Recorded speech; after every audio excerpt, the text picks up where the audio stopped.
Hi friends, स्वाद किचनमध्ये मी स्वाती आपलं सर्वांचे स्वागत करत आहे. तर इथे मी टोमॅटोची आणि कैरीची चटणी केलेली आहे. तर बघा अशी ना ही मस्त चटणी लागते ना, काय सांगू, अशी भन्नाट लागते. तुम्ही तोंडी लावण्यासाठी करू शकता किंवा तुम्ही चपातीसोबतही अशी खाऊ शकता. मस्त लागते अशी ही. तर चला रेसिपीला सुरुवात करूया आपल्या स्वाद किचनमध्ये. तोपर्यंत तुम्ही आपल्या चॅनल सबस्क्राईब करा लवकर पटापट, आणि ना बेल आयकॉनचं जे बटन आहे ना त्यावरती क्लिक करायला मात्र विसरू नका, आणि लाईक देखील करा.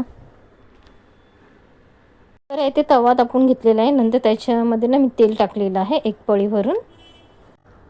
तर इथे 2 मोठे टोमॅटो घेतलेले आहेत, म्हणजे मध्यम आकाराचे, आणि कांदा घेतलेला आहे. तो या तेलामध्ये मिक्स करायचा आहे आपल्याला. परतून घ्यायचं आहे छान मस्तपैकी असं.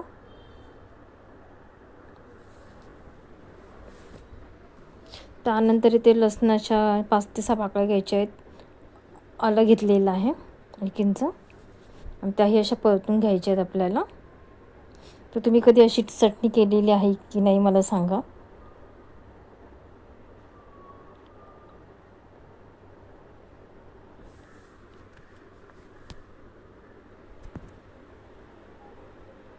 त्यानंतर इथे मी जिरे टाकलेलं आहे अर्धा चमचा.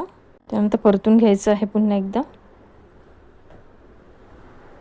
त्यानंतर ना मी ते एक कैरी कापून टाकलेलं आहे, स्वच्छ धुवून घेतली, नंतर फोडी केल्या, आणि याच्यामध्ये आपल्याला परतून घ्यायचं आहे. बाजारामध्ये आता कैऱ्या आहेत, आणखी तुम्ही टाकू शकता. आणि छान मस्तपैकी असं परतून घेतलं ना की छान अशी टेस्ट लागते याची.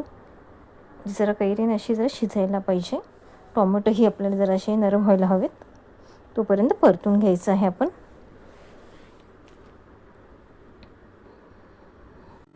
हिरव्या मिरच्या टाकून घेतलेल्या आहेत मी, काही लाल होत्या त्याही टाकलेल्या आहेत मी. तुम्हाला पाहिजे ना तुम्ही यात लाल मिरच्या हे देखील टाकू शकता, बेडगी मिरची किंवा संकेश्वरी. माझ्याकडे त्या नाहीत म्हणून मी ह्या टाकल्यात. तर हे बघा हे नरम झालेलं आहे सर्व जे मिश्रण आहे ते.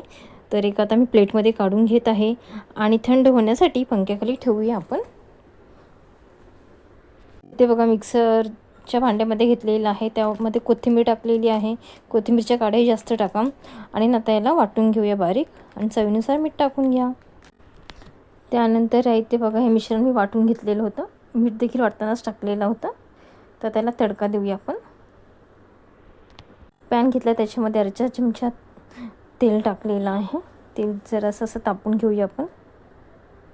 त्यानंतर इथे मोहरी टाकून घेतली. त्यानंतर कढीपत्ता आणि ही लाल मिरची टाकून घेतलेली आहे.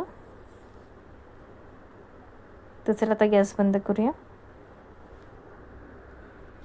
जरा हे मिश्रण थंड झाल्यावरती मी तडक्याचं ओतलेलं आहे. तर चला आता मिक्स करून घेत आहे हे सगळं चटणीचं जे आहे मिश्रण केलेलं. आणि बघा असं मिक्स करून घेतली ना तर आपली चटणी झाली रेडी. तर तुम्ही चपातीसोबत किंवा भाकरीसोबतही खाऊ शकता.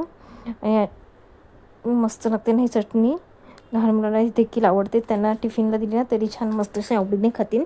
तर तुम्हाला ही रेसिपी कशी वाटली ते नक्की कमेंट बॉक्समध्ये सांगा, आणि चॅनल आपल्या लाईक सबस्क्राईब करायला मात्र विसरू नका. Bye, thanks for watching.